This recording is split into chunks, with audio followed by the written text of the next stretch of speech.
Sahabat semua yang diberkati Tuhan, salam sehat untuk kita semua. Kita tiba di hari novena kanak-kanak Yesus, hari yang keenam. Mari siapkan batinmu, kita akan masuk ke dalam keheningan. Kita akan bersama-sama mengulik satu tema hari ini, yaitu tema dengan kesederhanaan melewati lautan air mata. Maka mari teman-teman saya mengundang Anda, kita mohon satu rahmat hari ini. Rahmat kesederhanaan hidup. Rahmat agar kita mengandalkan Allah lebih daripada apapun. Supaya seperti kanak-kanak Yesus menyerahkan dirinya dalam tangan Bapanya yang baik hati, kita pun juga diberi kekuatan untuk sadar senantiasa bahwa hanya di dalam tangan Bapa kita menemukan kekuatan dan perlindungan. Hari novena ke-6 ini, siapkan hatimu. Sekali lagi, doanya ada di kolom deskripsi video. Anda bisa melihat nanti, kalau video ini dikecilkan, Anda bisa melihat doa novena kanak-kanak Yesus hari yang ke-6. Tenangkan batinmu, kita masuk dalam keheningan. Untuk semua hal yang tidak berkenan di hadapan Tuhan, tinggalkan dulu. Untuk pikiran-pikiran yang mengembara kemana-mana, katakan pada pikiranmu, fokuslah di sini saat ini.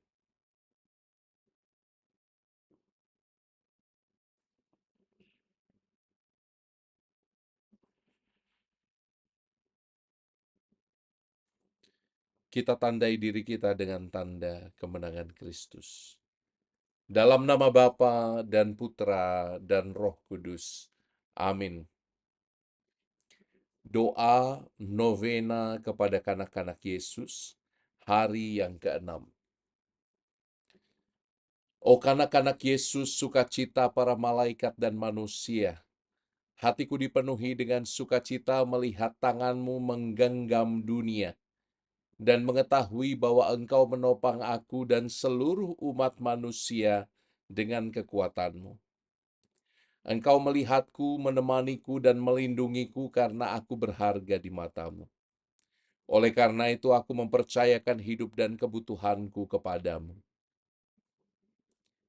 Kita doakan bersama-sama Bapa kami Salam Maria dan kemuliaan. Bapa kami yang ada di surga, dimuliakanlah namamu. Datanglah kerajaanmu, jadilah kehendakmu. Di atas bumi seperti di dalam surga.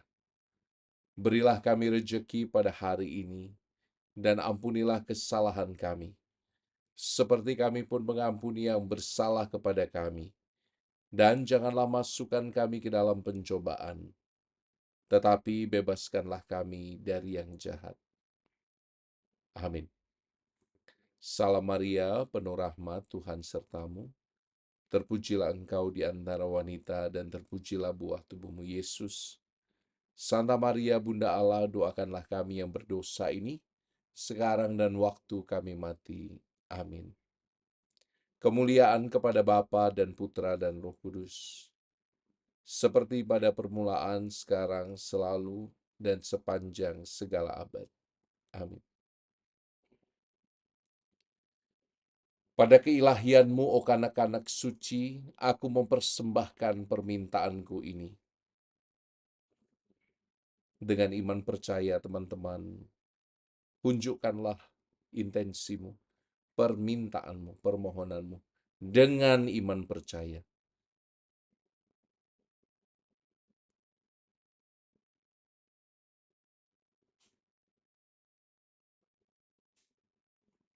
Sekali lagi teman-teman, Anda ulangi permohonan Anda dengan iman percaya yang mendalam.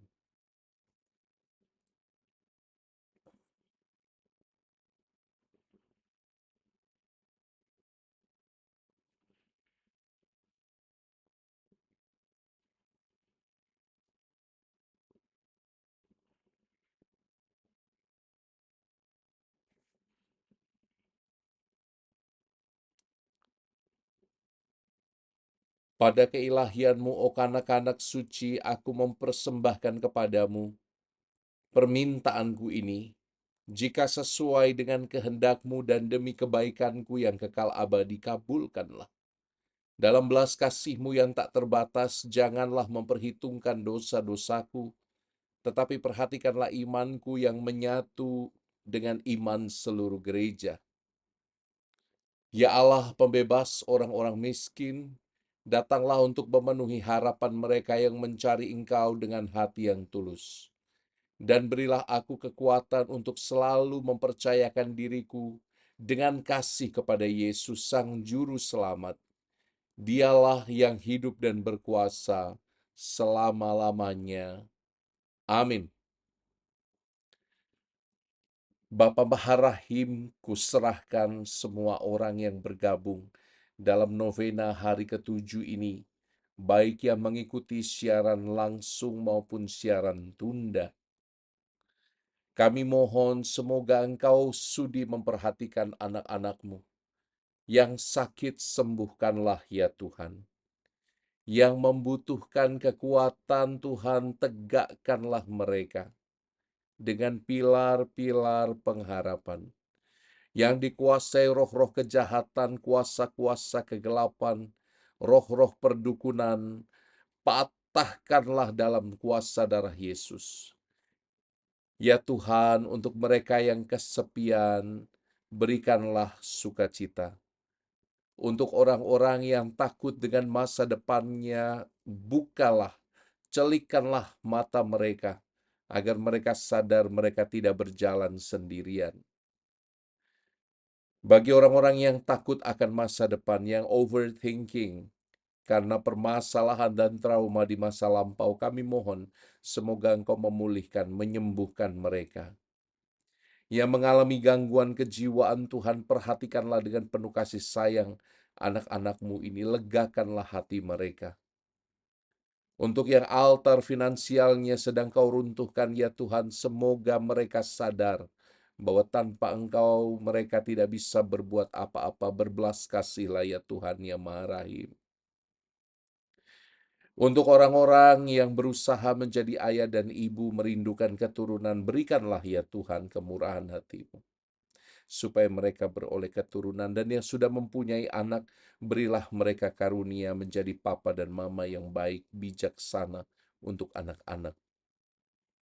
Untuk para single mom, single dads, kami mohon Tuhan semoga Kau jaga hati mereka, Kau jaga kekudusan mereka, Kau jaga usaha mereka, Kau jaga Tuhan dengan rahmat-rahmat yang berlimpah, agar sukacita mereka tidak lepas, tidak lari, tidak punah. Kami juga berdoa untuk opa, oma, dan banyak kaum lansia. Semoga mereka disehatkan oleh kasih karunia-Mu. Badan, jiwa, hati mereka disehatkan di masa tuanya. Untuk orang-orang yang merindukan pasangan hidup, berikanlah ya Tuhan. Untuk anak-anak yang masih bersekolah, semoga mereka membangun masa depan mereka dengan hikmat bijaksana. Dampingi mereka ya Tuhan. Dan akhirnya Tuhan, kami mohonkan berkat-Mu untuk setiap orang yang intensinya belum sempat kami ucapkan. Dalam kuasa kanak-kanak Yesus, semoga kami menjadi pribadi yang sederhana, lebih tumbuh dalam apresiasi dan penghargaan. Demi Dialah Tuhan dan pengantara kami. Amin.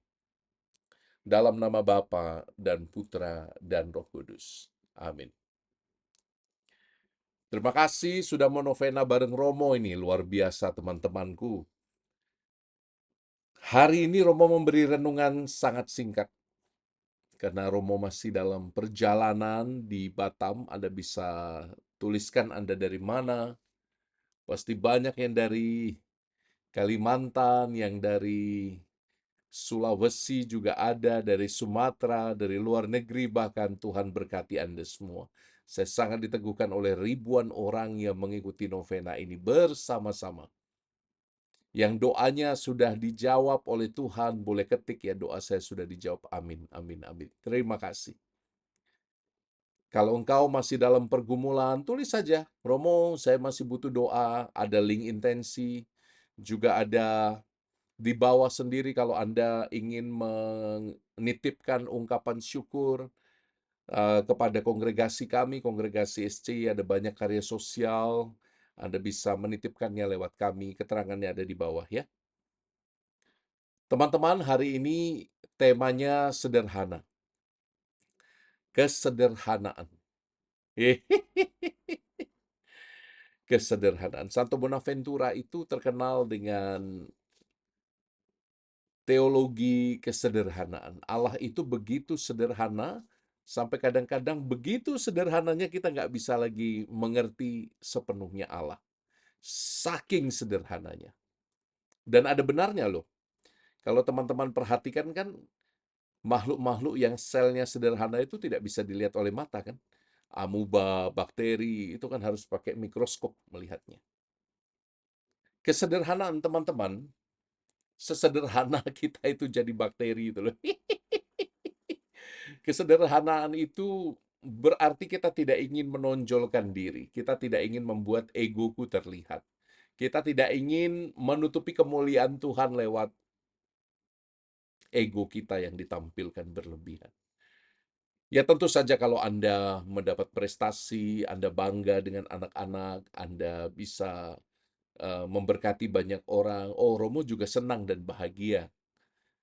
Tapi sekali lagi, kesederhanaan akan mengingatkan kita, oh semua itu demi kemuliaan Allah yang lebih besar, bukan demi aku. Sikap menolak pujian, sikap menolak bahwa kita ini diberi banyak talenta, kadang-kadang malah bukan jalan kesederhanaan. Kan ada tuh kalau misalnya orang zaman dulu ya, terutama orang-orang Tionghoa, kalau anaknya dipuji, dia akan menyangkal, "Oh enggak kok, anakku jelek kok. Aduh, anak saya masih bodoh. Aduh, ini anak saya mah nggak ada apa-apa aja. Ini nakal, ini nggak berguna anak saya." Lalu anaknya yang mendengarkan teler. Ada tuh seperti itu. Sikap yang seharusnya kalau kita betul-betul mengikuti jalan kesederhanaan, kita akan mengatakan puji Tuhan, karena kita sadar semua untuk kemuliaan Tuhan. Jadi kalau Anda dipuji, mulai hari ini ikuti kata-kata Romo. Wah, engkau baik sekali. Engkau akan mengatakan apa? Puji Tuhan, Tuhan yang baik. Jangan ditolak, jangan disangkal. Pujian dari orang lain yang tidak kita cari-cari, dan toh juga harga diri kita tidak terletak pada pujian orang, karena kita tahu diri kita yang otentik adalah anak-anak Allah yang dikasihi apapun kondisi kita. Pujian itu diterima saja untuk kemuliaan Allah yang lebih besar.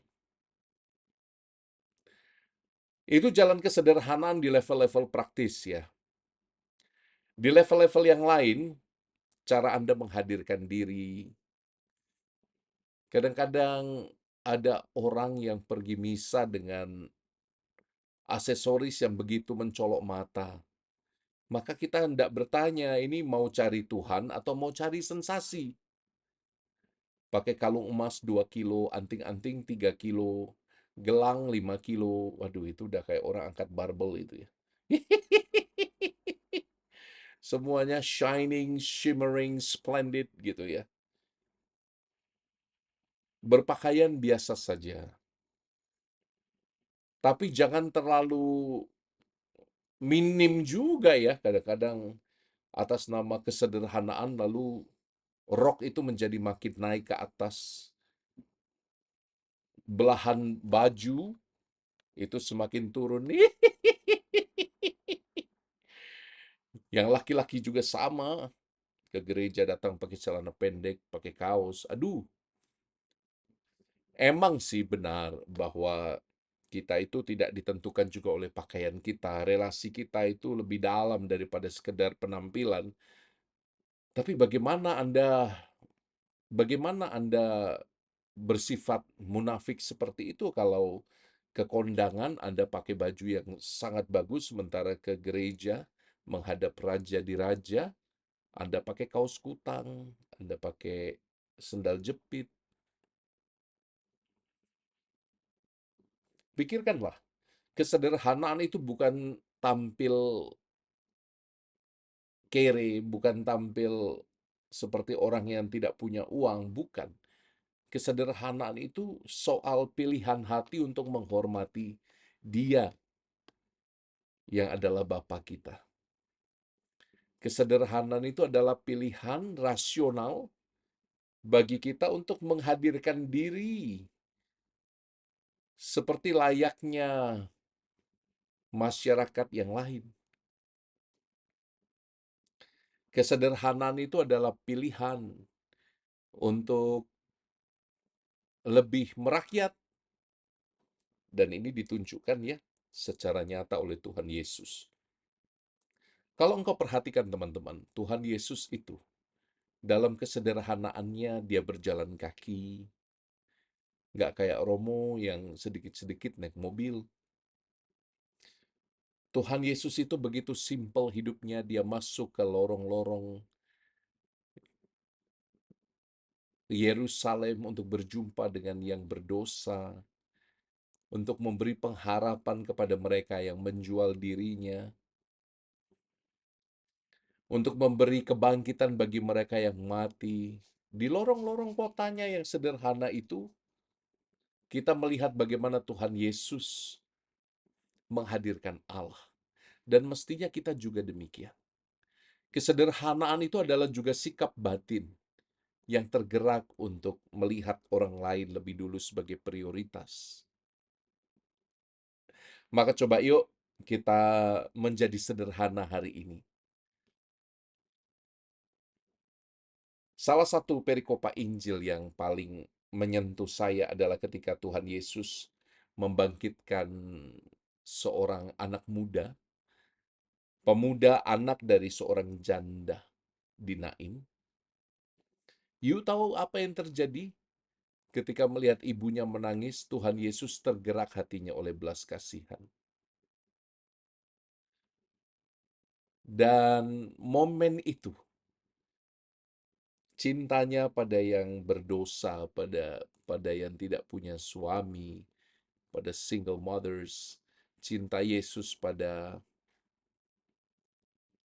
janda yang memasukkan 2 peser uang itu ke dalam peti persembahan seluruh penghasilannya hari itu, cintanya pada Zakeus yang berusaha melihat dia sampai naik ke atas pohon, cintanya pada orang-orang zamannya adalah bentuk kesederhanaan yang sangat dalam. Maka jangan pikirkan dapurmu sendiri ya. Jangan pikirkan, kalau bahasa Jawanya, jangan pikirkan wadukmu sendiri, jangan pikirkan isi perutmu sendiri. Ini salah satu bentuk kesederhanaan hidup. Sekali lagi, kesederhanaan adalah sikap batin di mana kita berusaha menjadikan orang lain prioritas juga. Dan orang-orang yang sederhana paling tahu artinya bela rasa. Satu saat, Santa Teresa dari Kalkuta, atau yang dikenal sebagai Mother Teresa itu, dia membawa beras nih 1 kilo kepada keluarga yang sangat miskin di Kalkuta. Ketika dia membagikan beras 1 kilo itu kepada keluarga yang sedang kelaparan, apa yang dilakukan oleh nyonya rumah itu? Dengan sukacita, terima kasih Mother Teresa, terima kasih. Lalu dia membagi 2 jatah berasnya. 1/2 kilo untuk dia, yang 1/2 kilo adalah untuk tetangganya. Dia katakan, Mother Teresa, yang 1/2 kilo ini saya bagikan kepada tetangga saya yang juga kelaparan ya. That's beautiful. Orang-orang yang sederhana hidupnya punya empati luar biasa, punya bela rasa luar biasa. Maka yuk menjadi simple yuk dalam hidup yuk. Menjadi sederhana yuk. PK yuk, kita tahu yuk bagaimana pergumulan orang-orang di sekitar kita.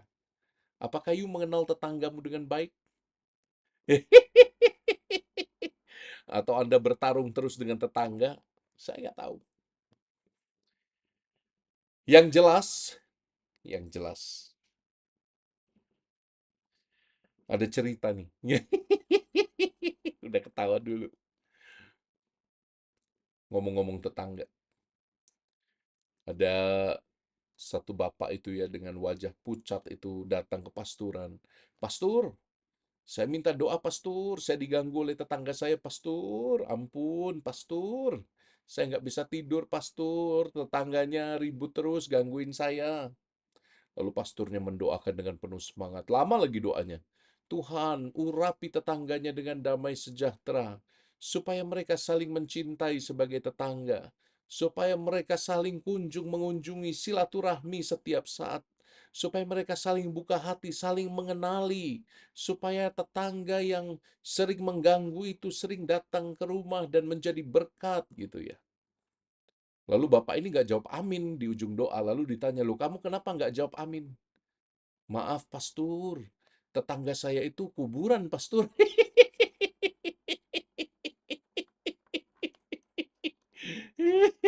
Salah doa. Aduh. Ayo keluar dari dirimu sendiri, ayo keluar dari egomu, ayo keluar dari kandangmu, pergilah mengunjungi orang-orang yang ada di sekitarmu, dengan sederhana sapalah mereka, lihat apa yang bisa kamu buat bagi komunitasmu. Saya Romo Koko memberkati engkau dalam nama Bapa dan Putra dan Roh Kudus. Amin. Jumpa besok di jam yang sama, di hari yang ketujuh besok. Tuhan memberkati, selamat mempersiapkan Natal. Tuhan sayang padamu. Ciao. Waduh, luar biasa. Bye. Bagikan video ini, jangan lupa ya. Bagikan video ini untuk banyak orang yang memberkati dan diberkati oleh kita semua. Bye. Tuhan berkati. Bye.